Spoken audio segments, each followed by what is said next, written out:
At KLA, we help you not only gain knowledge, but also experience it. KL deemed to be university.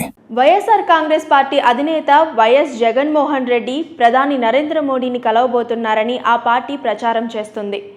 ప్రధానంగా YCP సానుభూతి పరులు social media విభాగం ఈ భేటీకి సంబంధించి పెద్ద ఎత్తున ప్రచారాన్ని జరుపుతూ ఉన్నాయి.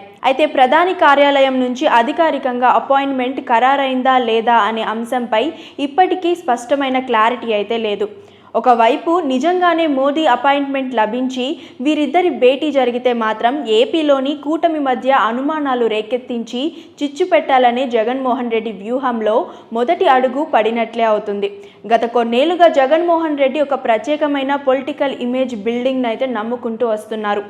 చంద్రబాబు నాయుడు, పవన్ కళ్యాణ్ కంటే కూడా ప్రధాని మోదీకి తనకంటే ఎక్కువ ఇష్టమనే అభిప్రాయాన్ని బలంగా నాటడానికి ఆయన వ్యూహాత్మకంగా వ్యవహరిస్తున్నారు. దీనికి తగ్గట్లుగానే దశాబ్దాల కాలానికి పైగా పెండింగ్ లో ఉన్న ఆస్తుల కేసుల్లో ఆయన పెద్దగా చట్టపరమైన ఇబ్బందులు ఎదుర్కోకపోవడం, విచారణలు నత్తనడకలా సాగుతుండడం వంటి అంశాలు కూడా ఈ ప్రచారానికి మరింత బలాన్ని చేకూర్చాయి. తమిళనాడు మాజీ సీఎం జయలలిత వంటి దిగ్గజ నేతలు అక్రమాస్తుల కేసుల్లో జైలు జీవితం గడిపిన దాఖలు ఉండగా జగన్ కేసుల్లో పురోగతి లేకపోవడం ఈ పొలిటికల్ ప్లాన్లో భాగమేనని చర్చ అయితే క్షేత్రస్థాయిలో నడుస్తుంది. అయితే ఇక్కడే అసలైన ధర్మ సంకటం ఎదురవుతుంది. ఏపీలో టీడీపీ, జనసేన, బీజేపీల కూటమి ప్రభుత్వం చంద్రబాబు నాయుడు, పవన్ కళ్యాణ్ నాయకత్వంలో పరిపాలన సాగుతోంది. కేంద్రంలో కూడా ఎన్డీఏ ప్రభుత్వం స్థిరత్వానికి టీడీపీ ఎంపీలు అత్యంత కీలకంగా మారారు.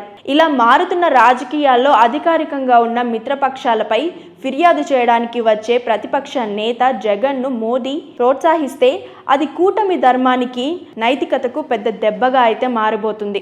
మిత్రపక్షాలను పక్కన పెట్టి వ్యతిరేక శక్తులకు స్పేస్ ఇవ్వడం అనేది ఏపీ ప్రజా తీర్పును అవమానించడమే అవుతుందని విమర్శలైతే ఉన్నాయి. ప్రస్తుత జాతీయ, రాష్ట్ర రాజకీయాల పరిస్థితులను పరిశీలిస్తే ప్రధాని నరేంద్ర మోడీ, కేంద్ర హోంమంత్రి అమిత్ షా జగన్ రెడ్డిని ప్రోత్సహించే అవకాశాలు చాలా తక్కువగా ఉన్నాయని రాజకీయ విశ్లేషకులు అయితే నమ్ముతున్నారు. కేంద్రంలో ఎన్డీఏ ప్రభుత్వానికి చంద్రబాబు, పవన్ కళ్యాణ్ ఇచ్చే రాజకీయ మద్దతు, స్థిరత్వం దృష్ట్యా జగన్కైతే ప్రాధాన్యత ఇవ్వడం అంత సులభం కాకపోవచ్చు. అయినప్పటికీ ఢిల్లీ పెద్దల మైండ్ గేమ్లను, అంతర్గత రాజకీయ సమీకరణలు ఎప్పుడు ఎలా మారుతాయో ఊహించడం అసాధ్యం. జగన్ వర్గం నడుపుతున్న ఈ డిజిటల్ ప్రచారం కేవలం క్యాడర్లో ధైర్యాన్ని నింపడానికా, లేక నిజంగానే ఢిల్లీ స్థాయిలో ఏదైనా రహస్య ఒప్పందం ఉందా అనేది రాబోయే రోజుల్లో తేలాల్సి ఉంది.